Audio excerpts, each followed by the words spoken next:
Vijay, Dhanush. Vijay. Super. எந்த படங்கள்லாம் ரொம்ப விரும்பி பாத்திருக்கீங்க? சூரா. ஏன் பிடிக்காம மத்தவங்களுக்கு எல்லாம் பிடிக்காம இருந்துச்சு, எனக்கு ஏன் பிடிக்கும்னா தமிழா எனக்கு ரொம்ப பிடிக்காது. ஓகே. அவங்களோட இதெல்லாம் ரொம்ப பிடிக்கும். அவங்கள மாதிரி ஸ்ட்ரக்சர்லாம் எனக்கு வேணும்னு ஆசை. நிறைய பேர் சொல்லிருக்காங்க நீங்க லுக் லைக் தமனா கூட என்ன வந்து சிமிலர் பண்ணி சொல்லுவாங்க ஒரு டைம். நீங்க தமனா மாதிரியே இருக்கீங்க. எங்க அந்த போட்டோ இருக்கா? கடல் மாத்தாவே என்ன ஏத்துக்கோ, இந்த அவளே ஏத்துக்கோன்னு சொல்லிட்டு உள்ள போவேன். ஓ, இந்த அபிநயம் ஏத்துக்கோ அப்படின்றது. நான் சும்மாவே கடல் கிட்ட போனா அந்த டைலாக் பேசிட்டு தான் போவேன். அப்படி பண்ணிட்டு நானும் என்னாச்சுன்னு ஓடி போயிட்டு, இல்ல மேக்கப் படம் மறந்துட்டேன், சாகும்போது அழகா தெரியணும்ல அப்படின்னு சொல்லி. சூர்யா அவர்கள் ரொம்ப பிடிக்கும். நீங்களே ஒரு 5 படம் சொல்லுங்க. ஐயோ நல்ல படம் வச்சேன். ரீல்ஸ் மட்டும் போட்டீங்கன்னு நினைக்கிறேன். இந்த மாதிரி சந்திரமுகி படமா இருக்கட்டும், எந்த படமா இருந்தாலும் அதுல நான் ஜோதிகாவா மாறிடுவேன். அன்னைக்கு என்ன படம் பாக்கறேன்னா அன்னைக்கு இந்த ஹீரோயினி நான் தான். சமையல்னா என்ன நினைச்சிட்டேன்னா அது ஒரு பெரிய வேலை, அதெல்லாம் செய்யறதுக்குலாம் மூளை வேணும், நம்மளுக்கு அந்த அளவுக்கு மூளை கிடையாது போல அப்படின்னு நான் நினைச்சேன். அப்புறம் தான் தெரிஞ்சிச்சு தக்காளி வெங்காயம் இருந்தா போதும் எல்லாமே பண்ணிடலாம். அப்புறம் தான் தெரிய வந்துச்சு. சூப்பர். ஒரு சம செஃப் வந்து ஒருத்தவங்க உருவாயிட்டாங்க. அடுத்த குக் வித் கோமாளிக்குள்ள போறேன். இப்ப இருக்கிற காலகட்டத்துல காதலை தாண்டி லஸ்ட் அப்படின்ற ஒரு விஷயத்துல தான் அப்ரோச் பண்றாங்க. லஸ்ட் தான் அவங்களுக்கு ஒண்ணு நம்ம உடம்பா இருக்கும், இல்லன்னா நம்ம என்ன நீங்க என்ன ஜெண்டர்னே எங்களுக்கு தெரியல, நீங்க எல்லாம் ஏன் எவ்வளவோ வந்து கொச்சை வார்த்தைகளா இருக்கட்டும், ஆர்மி கொண்டு வந்து ஃபர்ஸ்ட் உங்களை சுட்டு தள்ளணும். இன்னைக்கு உங்ககிட்ட நான் ஒரு பெண்மையை அடைஞ்சு நான் உங்ககிட்ட பெண்ணா பேசணும், நீ என்ன பாக்கணும்னா நான் அது அவ்வளவு வழி நான் கடந்து வந்திருக்கேன். எனக்கு ஒரு செகண்ட் ஆகாதா சும்மா சேவிங் பண்ணிட்டு வந்துட்டு டோப்பா வச்சுக்கிட்டு சுடிதார் போட்டு நானும் பொம்பளை. ஆனா அது அந்த மாதிரி ஸ்கேமும் நடக்குது. அந்த காலத்துல காட்டின மாதிரி கையை தட்டிட்டு கடை கேட்கறது, தெருவில் நின்று விபச்சாரம் பண்ணும் போது கூட்டிட்டு போறது, அந்த மாதிரி கேரக்டர்.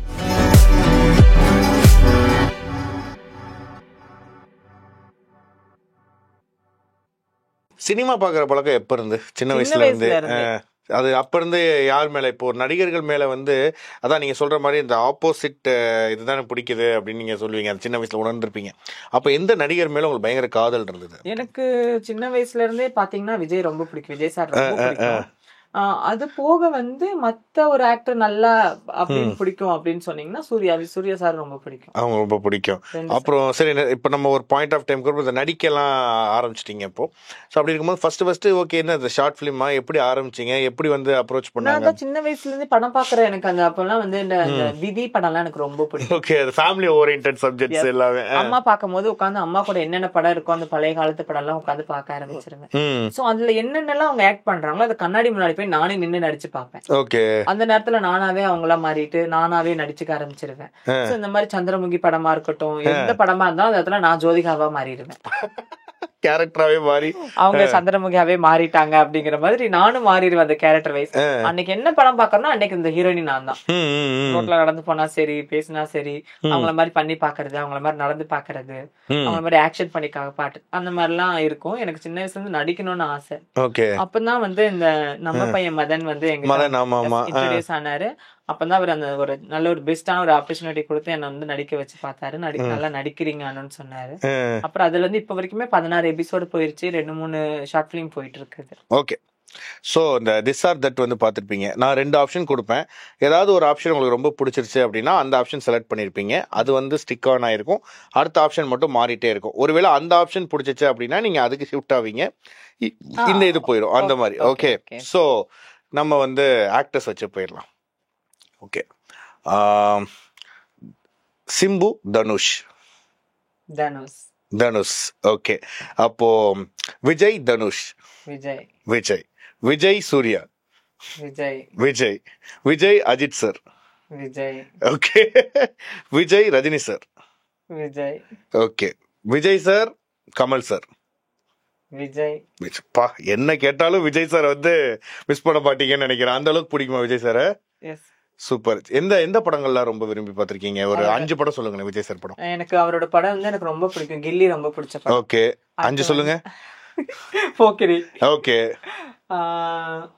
அழகே தமிழ் மகன் எனக்கு ரொம்ப பிடிக்கும். அது ஒண்ணு. அப்புறம் வந்து சூரா. ஆஹா ஏன் பிடிக்காது மத்தவங்களுக்கு எல்லாம் பிடிக்காம இருந்துச்சு, எனக்கு ஏன் பிடிக்கும்னா தமன்னா எனக்கு ரொம்ப பிடிக்காது. ஓகே அவங்களோட இதெல்லாம் ரொம்ப பிடிக்கும், அவங்கள மாதிரி ஸ்ட்ரக்சர்லாம் எனக்கு வேணும்னு ஆசைப்பட்டிருக்கேன். So அதனால எனக்கு அது ரொம்ப பிடிக்கும். இப்ப வந்த படத்துல லேட்டஸ்ட் வந்த படத்துல ஏதாவது ஒண்ணு சொல்லுங்க. மெர்சல். மெர்சல் ஓகே. அதாவது கிட்டத்தட்ட விஜய் சார் வந்து அப்ப இருந்து ரொம்ப பிடிக்கும். சுறா படம் வந்து தமன்னா அவர்களுக்காகவே நீங்க வந்து பல வாட்டி பாத்திருக்கீங்க. ஏன்னா எனக்கு வந்து அவங்களை ரொம்ப பிடிக்கும். நிறைய பேர் சொல்லியிருக்காங்க நீங்க லுக் லைக் தமன்னா கூட என்னை வந்து சிமிலர் பண்ணி சொல்லுவாங்க ஒரு டைம், நீங்க தமன்னா மாதிரியே இருக்கீங்கன்னு சொல்லுவாங்க. எங்க அந்த போட்டோ இருக்கா? இருங்க நம்ம வந்து அதுக்கப்புறம் அதை எடுத்து உங்க போட்டோவையும் தமன்னா போட்டோவையும் பாருங்க, நான் உனக்கு அனுப்பி வைக்கிறேன் வேணாம். அப்போ அந்த சொல்லும் போது எனக்கு அப்போ அவங்கள பார்த்து அவங்க கலர் பிடிக்கும், அவங்க ஸ்ட்ரக்சர் ரொம்ப பிடிக்கும். அவங்க அந்த கடல்ல குதிக்கும் போது சொல்ற அந்த டைலாக்லாம் எனக்கு ரொம்ப பிடிக்கும். ஓ கடல் மாதாவே என்னை ஏத்துக்கோ, சொல்லுங்க என்னது, ஓ கடல் மாதாவே என்னை ஏத்துக்கோ, இந்த அவளே ஏத்துக்கோன்னு சொல்லிட்டு உள்ள போவாங்க. இந்த அபிநயம் ஏத்துக்கோ அப்படின்றது. அந்த மாதிரி அந்த சீன்ல எனக்கு ரொம்ப பிடிக்கும். நான் சும்மாவே கடல் கிட்ட போனா அந்த டைலாக் பேசிட்டு தான் போவேன். அப்படி பண்ணிட்டு நானும் என்னாச்சுன்னு ஓடி போயிட்டு இல்ல மேக்கப் போட மறந்துட்டேன், சாகும்போது அழகா தெரியணும்ல அப்படின்னு சொல்லுவேன் நானும். சோ அந்த மாதிரிலாம் அவங்கள மாதிரி பேசி பேசி எனக்கு ரொம்ப பிடிக்குமா, அதனால அந்த இது ஓகே. சோ அதே மாதிரி சூர்யா அவர்கள் ரொம்ப பிடிக்கும். நீங்களே ஒரு 5 படம் சொல்லுங்க சூர்யா சாரோடது. வர்ணம் ஆயிரம், ஒரு காதல், டக்கு டக்குன்னு வருது. இப்போ நடிச்ச அந்த என்ன படம், ஐயோ நல்ல படம் ஆச்சே, ரீல்ஸ் மட்டும் போட்டீங்கன்னு நினைக்கிறேன். ஓகே. சிங்கம் 1, சிங்கம் 2, சிங்கம் 3ன்றீங்க. இல்ல சிங்கம் எல்லாமே பிடிக்கும். ஓகே. அப்புறம் வந்து அவரோட இந்த படம் எனக்கு ரொம்ப பிடிக்கும். என்ன படம்? சுறா மாதிரி இன்னொன்னு எதிர்பார்க்கிறேன். இப்ப ஏதாவது சொல்லுவீங்க டிஃபரெண்டா அப்படின்னு சொல்லி. டக்குன்னு கேட்டாதான் வராது. சில டைம் சும்மா இருக்க டைம் கேட்டீங்கன்னா டக்கு டக்குன்னு வந்துரும். ஆனா இந்த டைம்ல வராது. அதான் அந்த இந்த சார் ரகுவரன் சாரும் சூர்யா சாரும் இருப்பாங்க. ரகுவரன் சார் வந்து சூர்யாவை தள்ளி விட்டுருவாரு. எல்லா கேடிவி படமும் கரெக்டா சொல்றீங்க. ஓகே, அந்த படம் ரொம்ப பிடிக்கும். அந்த படம் ரொம்ப பிடிக்கும். அப்புறம் வந்துட்டு வாரணமாயிரம் மாதிரி பாத்துட்டு இப்படி எல்லாம் அமெரிக்காக்கு தேடி வர மாதிரி நம்மளுக்கு கோயம்புத்தூர் யாராச்சும் தேடி வரலாம், இல்ல பாம்பேக்கு யாராவது நம்மளுக்கு தேடி வரலாம் வந்தது இல்ல. அவரோட ப்ரொபோசல் எனக்கு ரொம்ப பிடிக்காது. கேரக்டர் வைஸ் எல்லாமே ரொம்ப பிடிக்கும். ஜில்லுன்னு ஒரு காதல் வந்து என்னோட one of the favourite movie. So அதனால அது ரொம்ப பிடிக்கும். ஜோதிகா மேமே பிடிக்கும், அதையும் ரொம்ப பிடிச்சிருந்துச்சு. அதனால அந்த படம் பிடிக்கும். Super super. எல்லாமே பயங்கரமான ஒரு லிஸ்டா சொல்லிட்டீங்க. டக்குனு வரல. அது ஓகே, அது அப்படிதான் மாட்டி விடுவோம். சோ ஓகே, நீங்க சமைப்பீங்களா? நல்லா நான் சமைக்கிறதுல நான் ஸ்பெஷலிஸ்ட். ஓகே, என்னெல்லாம் சமைப்பீங்க? எல்லாமே சமைப்பேன். ஒரு 5 டிஷ் சொல்லுங்க, இதெல்லாம் நான் செம்மையா சமைப்பேன்ப்பா அப்படின்ட்டு. Chicken, mutton. என்ன டிஷ் கேட்டா சிக்கன் மட்டன் இன்கிரிடியன்ட் சொல்லிட்டு இருக்கீங்க. ஆந்திரா அப்படின்னு சொல்லிட்டு ஒரு ஸ்பெஷல் ஒன்னு இருக்கு மட்டன்ல. அது ரொம்ப நான் நல்லா செய்வேன். எங்களோட ஃப்ரெண்ட்ஸ் எல்லாருமே அதை செய்ய சொல்லி கேட்பாங்க. ஓகே. அடுத்து சிக்கன்ல வந்து எண்ணெய் கறி பண்ணுவேன். சிக்கன்ல எண்ணெய் கறி. ஓகே. சிக்கன் எண்ணெய் கறின்னு சொல்லிட்டு ஒன்னு இருக்கு, அது நான் பண்ணுவேன். அப்புறம் சிக்கன் போட்டு இன்னொன்னு பண்ணுவாங்க, அது பேரு வந்து மஸ்தானி ஹண்டின்னு சொல்லுவாங்க ஹிந்தில. கத்திரிக்காய் எல்லாம் போட்டு மட்டன் போட்டு அது வேக வச்சு செய்வாங்க. எப்படி அது? முழு கத்திரிக்காய் போட்டு மட்டன்ல வந்து எல்லா மசாலாவும் போட்டு கத்திரிக்காய் ஃபர்ஸ்ட் வெளியில வச்சுட்டு அதுக்கப்புறம் மட்டன் வேகும் போது இடையில அது போட்டு மூடி வச்சிருவாங்க. முழு கத்திரிக்காய் 4 வெட்டி உள்ள போட்டு செய்வாங்க மஸ்தானி. அது எனக்கு ரொம்ப பிடிக்கும். அது செய்வேன். கீமா செய்வேன். அது செய்வேன். எல்லாமே விளையாட்டு எல்லாமே செஞ்சிருவேன். எனக்கு சமையல் பக்கம் எனக்கு சமையல் என்ன நினைச்சிட்டேன்னா அது ஒரு பெரிய வேலை, அதெல்லாம் செய்யறதுக்குலாம் மூளை வேணும், நம்மளுக்கு அந்த அளவுக்கு மூளை கிடையாது போல அப்படின்னு நான் நினைச்சிட்டேன். அப்புறம் தான் தெரிஞ்சிச்சு சமையல் இருந்தா போதும், தக்காளி வெங்காயம் இருந்தா போதும் எல்லாமே பண்ணிடலாம். அப்புறம் தான் தெரிய வந்துச்சு. இன்னைக்கு சமையல்ல என்ன அடிச்சுக்கவே முடியாது, அந்த அளவுக்கு சமைப்பேன். ஆஹா சூப்பர். ஒரு செம செஃப் வந்து ஒருத்தவங்க உருவாயிட்டாங்க. குக் வித் கோமாளிக்குள்ள போறேன். அதுதான் சமைக்க போறேன். தெரிஞ்சு பயங்கரமா சொல்லும் போதே சமையல்ல நடிச்சுக்க முடியாதுட்டு. சரி ஓகே, ஒரு மேக்கப் ப்ராடக்ட்ஸ் ஒரு 5 சொல்லுங்களேன், இதெல்லாம் ரொம்ப பிடிக்கும். எனக்கு மஸ்காரா, ஐலைனர், காஜல், லிப்ஸ்டிக்னா அந்த மாதிரி போட மாட்டேன். லிப் லைனர் அந்த மாதிரி போட்டுக்குவேன். லிப் பாம் அந்த மாதிரி போட்டுக்குவேன். மஸ்காரா விடவே மாட்டேன் எங்க போனா. ஐலைனர் விட்டுருவேன். அப்புறம் ஃபவுண்டேஷன் யூஸ் பண்ண மாட்டேன். மாய்ஸ்சரைசர் ஏதாவது யூஸ் பண்ணுவேன். செட்டஃபில் அதெல்லாம் யூஸ் பண்ணுவீங்க. சூப்பர். கிட்டத்தட்ட எல்லாமே தேவையான பொருட்கள் தான் யூஸ் பண்ணிட்டு இருக்கீங்க. சூப்பர், நல்லது. வேற ஏதாவது ப்ராடக்ட் பண்ணா எனக்கு ஸ்கின்னுக்கு கொஞ்சம் அலர்ஜி ஏதாவது வந்துருமோங்கிற பயத்தினால நான் எதுவும் அப்ளை பண்ண மாட்டேன். நல்ல விஷயம், நல்ல விஷயம். நேச்சுரலாவே போயிடலாம். நாங்க திருநங்கைகள் வந்து இந்த விஷயத்துல எல்லாம் வந்துட்டு நாங்க வந்து எங்களுக்கு ஒரு இடஒதுக்கீடு வந்து கரெக்டா இருக்கணும் அப்படின்னு நீங்க நினைக்கிறது, எனக்கு இதெல்லாம் கரெக்டா சொல்றேன். எல்லாத்துலயுமே நாங்க என்ன கேக்குறோம்னா எங்களுக்கான இடஒதுக்கீடு கேக்குறோம். அது கிடைச்சா நல்லா இருக்கும்னு நினைக்கிறேன். அதுக்கு வந்து நாங்க மட்டுமே இது பண்ண முடியாது. சட்டங்கள் வேணும், சட்டங்கள் கரெக்டா இருக்கணும். சட்டம் கரெக்டா வந்த பிறகுதான் மக்கள் கேட்பாங்க. மக்கள் கிட்ட வந்த பிறகு எங்க கிட்ட கண்டிப்பா அது வரும். சோ நாங்க காலம் பதில் சொல்றதுக்காண்டி வெயிட் பண்ணிட்டு இருக்கோம், எங்களுக்கான இடஒதுக்கீடு கிடைக்கணும்னு. இதுல மட்டும் அப்படி இல்ல, எல்லாத்துலயுமே எங்களுக்கான இடஒதுக்கீடு வேணும்னு கேட்கறாங்க. கரெக்ட். அண்ட் இப்போ நம்ம அந்த டாக்டர்ஸ் அவங்க கூட எல்லாம் எப்படி நீங்க டச்ல இருந்திருப்பீங்கன்னு நினைக்கிறேன், உங்களுக்கு ஆப்ரேஷன் பண்ண டாக்டர்ஸ்ல இருந்து. ஸோ இப்போ வந்து சில பேர் சொல்லுவாங்க, நான் வந்து நாங்கள் டாக்டர்ஸ்க்கு சில ரிப்போர்ட்ஸ்லாம் அனுப்பணும், ஓகே எங்களுடைய ஹார்மோன் எப்படி இருக்கு, அதாவது இப்போ பிஎம்எஸ்லாம் இல்லாமல் மூட் ஸ்விங்ஸ்லாம் இல்லாமல் கரெக்டாக பேலன்ஸ் ஆகுதா அப்படின்ற மாதிரி விஷயங்கள். ஸோ எந்த மாதிரி ஒரு ரிப்போர்ட்ஸ்லாம் நீங்கள் வந்து சப்மிட் பண்ணுவீங்க டாக்டர்ஸ்க்கு, அண்ட் எப்படி இருக்கும் உங்களுக்கும் அந்த டாக்டருக்கான கான்வர்சேஷன்? ஏன்னா அவங்க வந்து ஒரு கடவுள் மாதிரி பார்ப்பீங்கல்ல, ஐ திங்க் ஸோ. ஏன்னா எங்களை வந்து இன்னைக்கு இப்படி இந்த இடத்துல இன்னைக்கு உட்கார்ந்து நான் பேசுறேன் அப்படின்னு சொன்னா அதுக்கு அவங்க இல்லாம யாருமே கிடையாது. அவங்க மட்டுமே அப்படின்னு சொன்னா எங்களுக்கு மேல இருக்கிற பெரியவங்களும் தான் காரணம். ஏன்னா அவங்க காமிச்சு அவங்க கொண்டு வந்த வழிமுறைகள் மூலமா கொண்டு வந்து அவங்க எங்களை 45 நாள் பொத்தி பொத்தி வளர்த்து பார்த்து கொண்டு வந்து விட்டுருக்காங்க இல்லையா. சோ அவங்களுக்கு நான் பெரிய சல்யூட் பண்ணியே ஆகணும். தெற்கு திசை தெரியாம, பெற்றோர்களோட ஆதரவு இல்லாம கைவிடப்பட்ட குழந்தைகள் நாங்கள்லாம். ஸோ எங்களை ஒரு அடைக்கலமா பிடிச்சி உட்கார வச்சு எங்களுக்கான ஒரு இது பண்ணி எங்களுக்குன்னு ஒரு ஜமாத்தை உருவாக்கி, நீங்க எங்க வெளியில போயிடக்கூடாது, நீங்க எங்களுக்குள்ளதான் இருக்கணும். ஏன்னா நான் அவங்களோட கூட்டத்துல ஒருத்தவங்க சொல்லி அதான் சொல்றாங்களே, ஒரு குயில் வந்து காக்கா முட்டைக்குள்ள மாட்டிக்கிச்சு அந்த மாதிரி என்ன வந்துட்டு நான் பெற்றோர்கிட்ட வேற கிட்ட இருந்தாலும் என்ன அடைக்கலம் கொடுத்தது அவங்கதான். ஒரு காக்கா கூட்டம் மாதிரி அவங்க கிட்ட எனக்கு இருக்கிறது எனக்கு சேஃப் அண்ட் செக்யூராவும் இருக்கு. ஸோ அவங்க காட்டுற வழிமுறைகள், ஸோ அவங்களையும் மறக்க மாட்டேன், டாக்டர்ஸ்க்கும் மறக்க மாட்டேன். டாக்டரும் இன்னைக்கு வரைக்கும் எங்களுக்கு என்ன ஒரு ஹெல்ப்பா இருந்தாலும் எங்களுக்கு சப்போர்ட்டாவும் நிக்கிறாங்க. சப்போஸ் சர்ஜரியில ஏதோ ப்ராப்ளம் வந்துருச்சு அப்படின்னு சொன்னாலும் ரீசர்ஜரிக்காக எல்லா ஹெல்ப்பும் பண்றாங்க அவங்க எங்களுக்கு. அதுதான் நான் கேட்கும் போது எப்படின்னா சில விஷயங்களுக்குலாம் வந்து நம்மளுடைய ஃபிளஷ் எடுத்தே தான் வந்து உருவாக்குவாங்க, சர்ஜரி உருவாக்குவாங்க அப்படி. ஸோ எனக்கு அந்த இப்போ சர்ஜரி ப்ராசஸ் வந்து ஓகே நீங்க ஃபர்ஸ்ட் போறீங்க, அது எனக்கு கொஞ்சம் எலாபரேட்டா ஏதாவது சொல்ல முடியுமா உங்களால? சில விஷயங்கள் டீடைல்ஸ் சொல்லணும் இல்ல, பட் ஓரளவுக்கு வாட் எவர் அந்த சர்ஜிக்கல் பத்தி. இப்போ நம்ம வந்து இப்போ எனக்கு வந்து வேணும், நான் வந்து முழு பெண்மையாடனா பெண்ணுக்கான பெண் உறுப்புகள் வேணும் அப்படிங்கிறதுக்காக அவங்களுக்கு வந்து எங்களோட சதைகள் தேவைப்படும். ஸோ தொடையில இருந்து எடுக்கப்படுற தோல் இல்ல உடம்புல இருந்து எங்காச்சும் எடுப்பாங்க. ஸோ நம்ம வேற எங்க எடுத்தாலுமே ஸ்கின் தெரியும் அப்படிங்கறனால தொடையில இருந்து எங்களுக்கு எடுக்கிறாங்க. தொடையில இருந்து எடுத்து எலாமினேஷன் பண்ணி நல்லா அதை சேஃபா கரெக்டா கொண்டு வந்து சேஃப் உட்கார வைப்பாங்க. பட் அந்த பிளட் ஃப்ளோ இப்போ அதுக்கு ஏதாச்சும் ஒரு இப்போ இந்த டிஷ்யூல ஏதாச்சும் ஒரு பாதிப்போ அந்த மாதிரிலாம் இல்லாம அது எனக்கு எப்படின்னா சர்ஜரி அப்போ it's like it take lot of blood இல்ல. ஏன்னா இப்போ அதுக்கு வந்து ஒரு எப்படி ஒரு கிட்டத்தட்ட அதுவே ஒரு எனக்கு 2-3 நாள்ல எனக்கு பிளட் ப்ளீட் ஆயிட்டே இருந்திருக்கு.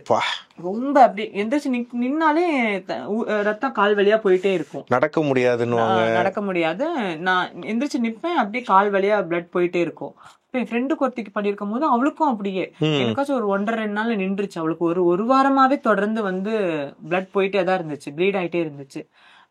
பேம்பர்ஸ் வச்சுதான் கட்டுவாங்க, ஒரு 2-3 பேடை வச்சு இழுத்து கட்டிடுவாங்க. அந்த பேடெல்லாம் நனைஞ்சிரும். அந்த மாதிரி எல்லாம் இருந்திருக்குது. ஆனா அப்போ வந்து எனக்கு அது வலியா தெரியல. அதுதான், ஏன்னா என்கிட்ட ஒருத்தவங்க சொல்லும் போது அதாவது திருநங்கைகளுக்கு வந்து அந்த பீரியட்ஸ் பெயின் தெரியாது அப்படின்னு சொன்னாங்க.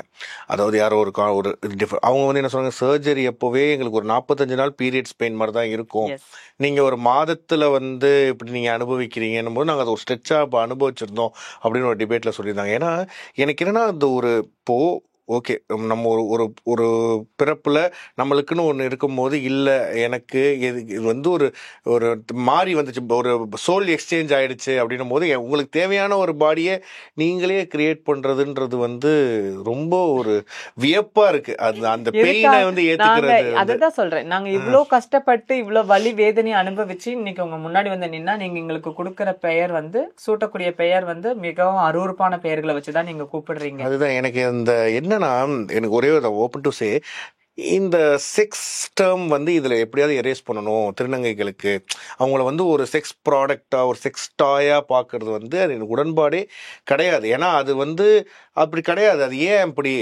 அவங்களும் மனிதர்கள். அவங்களுக்கு இப்போ வந்து இப்போ தனுஜாலாம் பாருங்களேன், அவங்க ஷீ இஸ் டூயிங் ஃபென்டாபிளஸ் ஜாப், அவங்க அங்கே ஒர்க் பண்ணிட்டு இருக்கிறாங்க. ஸோ இந்த மாதிரி நிறைய விரல் விட்டு எண்ணிடலாம், அவ்வளோதான் இருக்காங்க.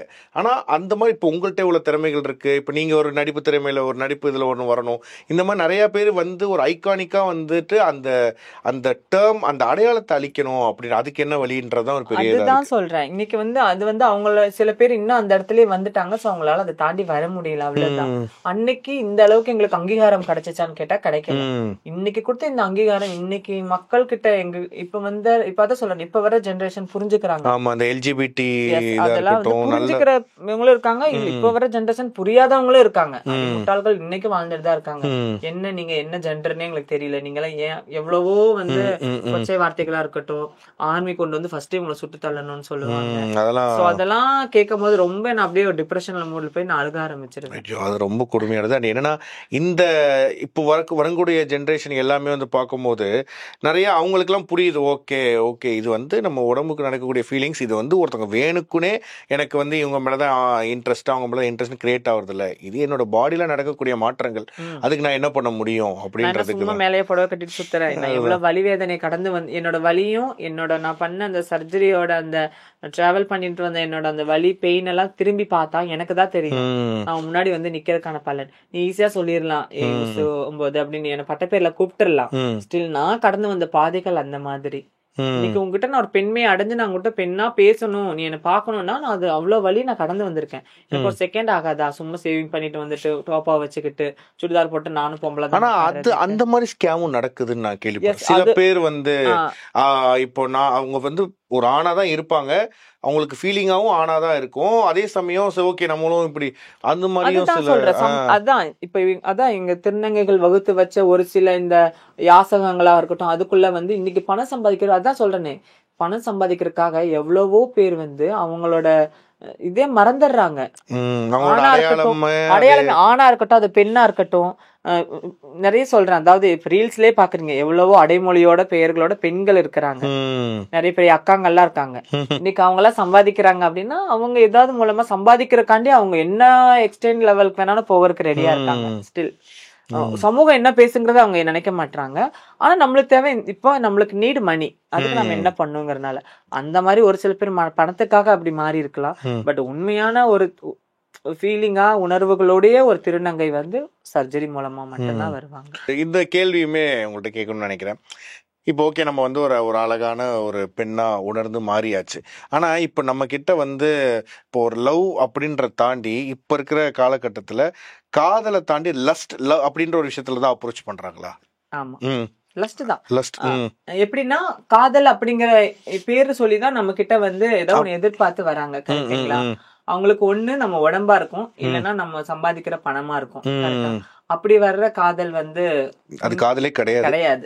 சோ அதனால நான் அது மேல அதிகப்படியான நாட்டம் வைக்கிறதே இல்ல. அதான் ஏன்னா இப்படி இருக்கும்போது இப்போ உங்களுக்கு நிறைய நம்ம யாரை நம்புறது?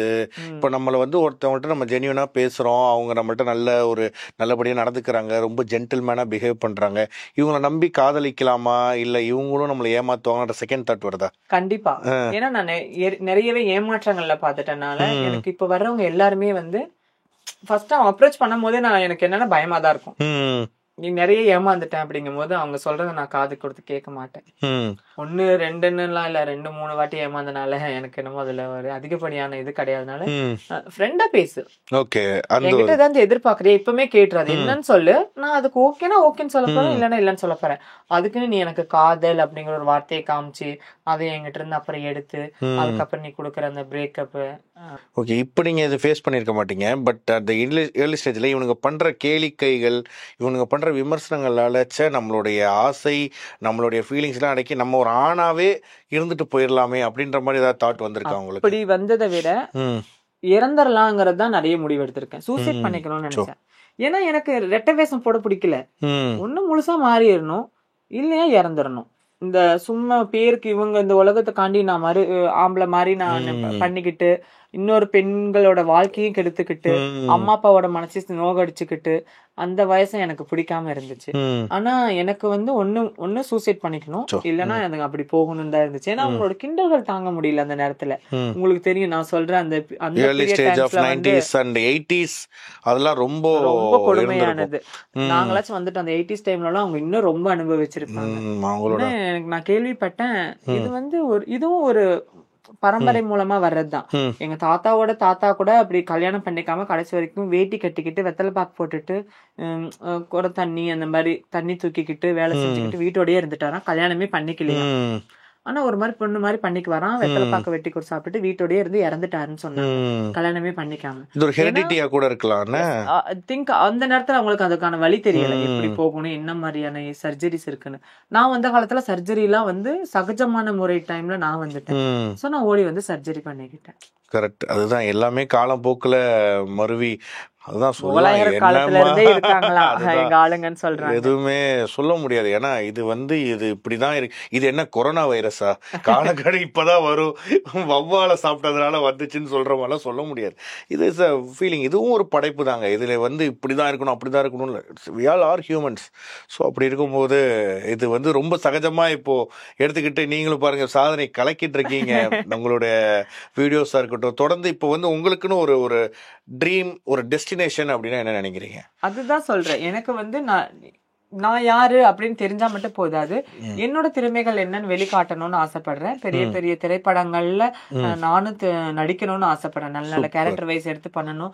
அதுக்கடுத்து வரக்கூடிய இளம் திருநங்கைகளும் இதுக்குள்ள நிறைய பேர் வந்து ஒர்க் பண்ணணும். டைரக்டரா இருக்கலாம், ப்ரொடியூசரா அவங்க ஆகலாம், எது வேணா சீரியல் ஆக்டருக்குள்ள வரலாம், எது வேணா வரலாம். அந்த மாதிரி எல்லா இடத்துலயுமே எங்களோட சக திருநங்கைகள் தெரிஞ்சா எனக்கு சந்தோஷமா இருக்கும். கரெக்ட், அதுவும் நல்லதுதான். அண்ட் வேற இப்ப உங்களுக்கு என்ன, இப்போ ஏற்கனவே ஒருத்தர் 10ஆவதுல ஒருத்தர் மேல உள்ள ஆசைனால உங்க வாழ்க்கையே நீங்க வேற மாதிரி புரட்டி போட்டிருக்கீங்க. வேற கல்யாணம் அந்த மாதிரி இது இப்ப ஏதாவது காதல்ல இருக்கீங்களா? இல்ல, என்னோட காதல் ஒண்ணும் திரைப்படம் மட்டும்தான். திரைப்படம் அதை மட்டுமே காதலிச்சிட்டு இருக்கேன். நல்ல விஷயம். ஏன்னா இப்ப அதுல கான்சன்ட்ரேட் பண்ணும்போது இன்னும் ரொம்ப நல்லா இருக்கும். அடுத்து இப்போ என்னென்ன ப்ராஜெக்ட்ஸ் வந்து எந்த மாதிரி ரோல்ஸ் எல்லாம் பண்ணணும்னு சொல்லுங்க. இது சொன்னீங்கன்னா நான் சொல்றேன், எனக்கு எந்த ரோல் கொடுத்தாலும் பண்ணணும்னு நினைக்கிறேன். அதான் சொல்றேன், எனக்கு அதுதான் பண்ணும் இதுதான் பண்ணணும்னு இல்ல. இந்த ரோல் கொடுத்தா இவங்க பர்ஃபெக்டா பண்ணுவாங்களா, நீங்க பண்ணுவீங்கன்னு சொல்லி எனக்கு கான்பிடன்ஸோட கொடுத்தா கண்டிப்பா பண்ணுவேன். அதுக்குன்னு சித்தரிக்கப்படுறதா இருக்கக்கூடாது. திருநங்கைகள்லாம் இப்படிதாங்கிற சித்தரிக்கிறது எனக்கு வேணாம். ஒரு ஃபீமேல் கேட்டகரிக்கு என்னெல்லாம் குடிப்பீங்களோ அதெல்லாம் கொடுத்து காட்டுங்க, நான் பண்றேன்னு தான் நான் சொல்றேன். சூப்பர். அந்த காலத்துல காட்டின மாதிரி கை தட்டிட்டு கடை கேட்கறது, தெருவுல நின்று விபச்சாரம் பண்ணும்போது கூட்டிட்டு போறது, அந்த மாதிரி கேரக்டர் வைஸ் கொடுக்க வேணாம். டேலண்டா என்ன கொடுக்க முடியுமோ அதை கொடுங்க, கண்டிப்பா நான் பண்ணி காட்டுவேன்னு சொல்றேன். நல்லது. ஏன்னா இப்ப ஸ்டீரியோ டைப் பண்ணக்கூடாது. ஓகே இவங்கன்னா இதுதான் பண்ணுவாங்க அப்படின்றது. இப்ப சொல்லுவாங்கல்ல, ஒரு வலிமையானது ஒரு யானை. அந்த யானையை வந்துட்டு என்ன, யானை வந்து ஒரு காட்டுல வந்து எப்படி ஒரு வலிமையான அதை வந்து டக்குன்னு போகும்போது கோயில்ல கூட்டு போறது, அந்த பாகன் கடையில வந்து அதை கலெக்ட் பண்ண வைக்கிறது, இல்லைன்னா வந்துட்டு வரும் பிரசாதத்துக்கு மட்டும் தான் அவன் நினைச்சிட்டு இருக்காங்க. ஆனா யானை வந்து ஒரு காட்டையே வந்து ஒரு கண்ட்ரோல்ல வச்சக்கூடிய உள்ள ஒரு இது. பட் அப்படி பண்றதுமே அது ஒன் ஆஃப் த, இப்போ வந்து இப்ப நம்ம ஒருத்தவங்க டாக்டரா இருக்கோம், ஒருத்தவங்க கலெக்டரா இருக்கோம், ஹியூமன்ஸ் அந்த மாதிரி யானைக்கு ஒவ்வொரு செக்டார்ஸ் அந்த மாதிரி இருக்கு. ஆனா வெறும் யானைனாலே இதுதான் அப்படின்ற மாதிரி இருக்கக்கூடாதுல்ல. அதுதான் வந்து அந்த மாதிரி ஓகே அவங்கவுங்க திறமைக்கு ஏற்ற மாதிரி ஒரு விஷயங்கள் நம்ம வந்து பண்ணணும். அது வந்து கடவுளோட விதியாவும் இருக்கும். ஓகே எழுதப்பட்டது அப்பயே எழுதியிருப்பாங்க, இன்னைக்கு நம்ம சந்திக்கணும் அப்படின்றது எல்லாமே விதிதான். சோ அந்த மாதிரி வேற வந்து உங்களுக்கு இந்த விதியை மதியால் வெல்லலாம் அப்படின்ற மாதிரி விஷயங்கள் ஏதாவது இது கூட உங்க லைஃப் கூட சொல்லாமே? இதுதான் சொல்லலாம், என்னோட இப்படிதான் இருக்கணும்னு இல்ல. இன்னைக்கு பாருங்க, இப்ப என்னோட டேலண்ட் என்னோட இதை வச்சு நான் இப்ப இவ்வளவு பெருசா வரலையா, அதுதான் விதியை மதியால வெல்ல முடியும். நான் இப்படியே தான் திருநங்கைனா இப்படிதாங்கிற பிம்பம் உடைஞ்சிருக்கு நிறைய பேருக்கு கிட்ட, மக்கள் கிட்ட. ஓகே, சோ அத நினைச்சு நான் ரொம்ப சந்தோஷப்படுறேன். சூப்பர். மக்கள் கொண்டாடுறாங்க, மக்கள் சொல்றாங்க நீ என் வீட்டு பொண்ணுதான் மத்தவங்களே ஏத்துக்கும் போது, இன்னைக்கு நான் ஒரு வீட்டுக்கு தான் எங்க அம்மாக்கு பொண்ணா இருந்திருப்பேன், இன்னைக்கு பாக்குற இடம்லாம் நீ என் பொண்ணுதான், நீ ஏன் பொண்ணுதான் அப்படின்னு சொல்லிட்டு என்னை கட்டி பிடிக்கும் போது அந்த அன்புக்கு வந்து சத்தியமா விலை மதிக்கவே முடியாத ஒரு அன்பு கொடுத்துட்டு இருக்காங்க. அதுதான் பிரைஸ்லெஸ். அதுதான் சோ ஹாப்பி. இதே மாதிரி சந்தோஷமா இருங்க, ஹாப்பியா இருங்க. அண்ட் மேக்கப்லாம் வந்துட்டு போடுறது இல்லன்னு நினைக்கிறேன், நேச்சுரலாவே யூ தட் க்ளோ இருக்குன்னு நினைக்கிறேன் நானு. அப்படியா? நான் போயிட்டு வெளியில வெயில்ல ஆடிட்டு வந்துட்டேன். எது சொன்னாலும் ஒரு பதில் வச்சிருக்காங்க அப்படின்றதா. And all the very best. So இதே மாதிரி நிறைய விஷயங்கள், நல்ல நல்ல படங்கள் பண்ணணும் அப்படின்றதா ஆசை, வேண்டுகோள். உங்களையும் நிறைய இடத்துல பார்க்க முடியுமா? ஆசைக்கு ரொம்ப மறைஞ்சிட்டீங்க. நிறைய ஃபர்ஸ்ட்லாம் யூடியூப் திறந்தா ஆசைக்கு நின்னுட்டே இருப்பாரு. இப்ப படங்களும் போறதுனால அதுதான் கண்டிப்பா நிறைய நல்லதே அடிச்சு வருவோம். Thank you so much. நன்றி.